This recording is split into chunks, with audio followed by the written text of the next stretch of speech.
Okay, the tape is a little hard to hear, but if you listen closely, you can just make out what the president is saying as he enters the Oval Office today with the president of El Salvador. Criminals next. Yeah. I said, homegrowns are next. The homegrowns built. You got to build about 5 more places. Yeah, that's big. All right. Laughter all around. That was Donald Trump today talking to the president of El Salvador, a man who calls himself the world's coolest dictator. And you could hear there what sounded like Trump promising that he's about to send to a prison in El Salvador the, quote, homegrowns, meaning U.S. citizens. He says homegrowns are next. You're going to need to build about 5 new places. The Trump administration has flown hundreds of non-U.S. citizens to this foreign prison in El Salvador already, including 10 more that they flew there this weekend. Even though the U.S. government has sent these people to this prison, the Trump administration says they have no protection under U.S. law there, that this facility doesn't answer to U.S. courts. The people sent there are just gone. They're sent into that prison maybe forever with no way to be heard, no way to contest whatever the designation was that got the U.S. government to send them there. Certainly no way to get out, ever. Are homegrowns really next? Would the American president send American citizens to indefinite, totally lawless, apparently permanent imprisonment in El Salvador as well? Is he open to that? Apparently, yes, he is. If it's a homegrown criminal, I have no problem. Now, we're studying the laws right now. Pam is studying. If we can do that, that's good. And if we can do that, that's good. Pam, meaning Pam Bondi, the Attorney General. So he wants to send American citizens to foreign prisons where U.S. legal protections don't apply at all, where people can be held for the rest of their lives without ever having a day in court or any sort of process. He says Attorney General Pam Bondi is, quote, studying the laws right now to see if he really could do it because he'd love to do it. It was only last week on Thursday when the Supreme Court ruled unanimously 9-0 in favor of a man named Kilmar Abrego Garcia. He's a legal resident. He's a Maryland father. The Trump administration admits they sent him to that prison in El Salvador by mistake. The Supreme Court effectively ordered the Trump administration to facilitate this man's return to the U.S. from that El Salvadoran prison without explicitly defining what that would look like. The Trump administration has insisted that they can't return him, and they don't intend to. They said that the man's fate is up to the president of El Salvador for some reason. Today in the Oval Office, it was a reporter who finally asked El Salvador's president if he would please return this man to the United States. The El Salvadoran president called the question, quote, preposterous. Of course he wouldn't. So we have here a constitutional nightmare, a legal nightmare, obviously a moral nightmare. Cheryl Eiffel is the former president of the NAACP Legal Defense Fund. She has been sounding the alarm about this. She has argued that Trump will start testing constitutional limits by trying to deport U.S. citizens from American prisons to places like El Salvador, and that Americans, in order to stop that slippery slope where it is, must take on the challenge of caring about and standing up for U.S. prisoners. Quote, many of us have been working on how to legally head off this nightmare, but public outcry and support will be essential. Are you ready to march for the most despised members of our society? Will you call your representatives about those who are imprisoned? If you can't feel for them or their families, remember that this is just a stage in a plan that will land ultimately at our own doorsteps. Every one of us deemed inconvenient by this administration will be under threat. And every time Trump is successful, he grows more emboldened and more convinced that nothing can stop him.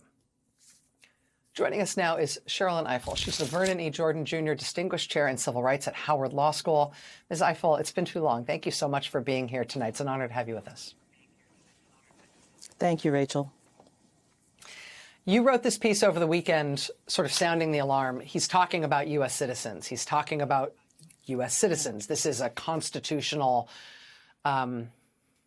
end. This is an end of constitutional protections in the United States in a really fundamental way. That was before today's Oval Office meeting, where the president very cheerfully confirmed that, oh yes, he's talking about doing this to U.S. citizens too. Is the president actually moving faster than you thought he might? Are you at least pleased that the American public have to see this as clearly now as you have been? Yes, and I very much thank you for this conversation tonight, Rachel. I've been sounding the alarm because Trump has been saying it over and over. In fact, he started out when his family first met with the president of El Salvador a couple of months ago. And he said then that the president of El Salvador was interested in housing U.S. prisoners.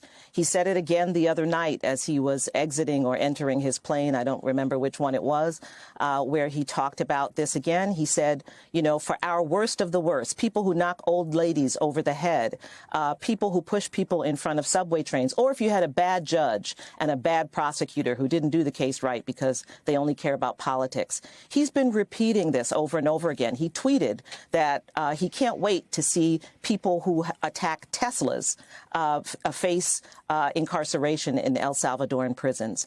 And by now we know Trump a little bit. We know that when he keeps saying something over and over again, he is not joking. We know that he is incapable of holding his cards close to his chest when they are having discussions about these things. And we've seen two new reports. One was in Politico this weekend about plans. One is Stephen Miller's plan to do a mass denaturalization of naturalized U.S. citizens who are incarcerated. We saw, can you believe it, the name Eric Prince again, who apparently is involved in an effort to use private prisons in El Salvador and in other countries, with the U.S. perhaps entering into a treaty of cession, something I really think about when I think about maybe getting Alaska from Russia, a treaty of cession so that the U.S. would control the territory in that country, and therefore there could be no claim that U.S. citizens were being moved off of U.S. soil. It's crazy and diabolical, but it's real. When Attorney General Pam Bondi does this studying, as the president said today, when she looks into the legality of this, which the president continually says he doesn't understand, doesn't really care about, wants to find out whether or not it's legal, it's being looked into, what is she going to find when she looks into U.S. case law and constitutional protections to find whether or not this is something that they could legally do? Well, it's a strange thing. If she didn't find the Fifth Amendment that says every person in the United States, person, not citizen, is entitled to due process of law, cannot be deprived of life, liberty, or property without due process, which should have stopped the deportation of Mr. Abregu Garcia and others who received no due process. I'm not sure what she's likely to find with this look.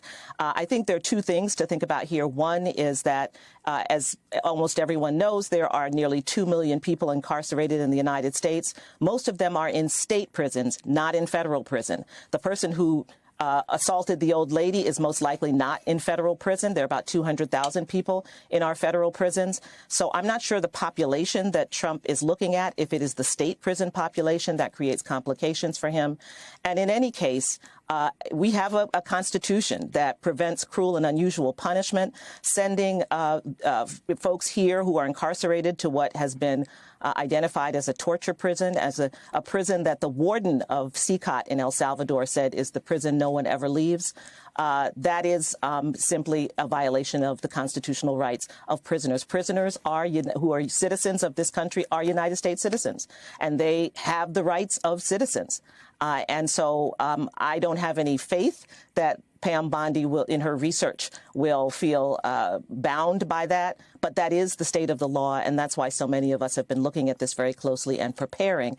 Because I think, as you alluded to earlier, Rachel, when the plane takes off, the plane takes off. That's what happened to Mr. Abregu Garcia. This administration has made clear they're not interested in lifting a finger to get people back, even people who were wrongfully well, they were all wrongfully shipped to El Salvador, but certainly this individual was, by concession, wrongfully sent to El Salvador. So it's very, very alarming, very, very frightening, and something we have to get out ahead of.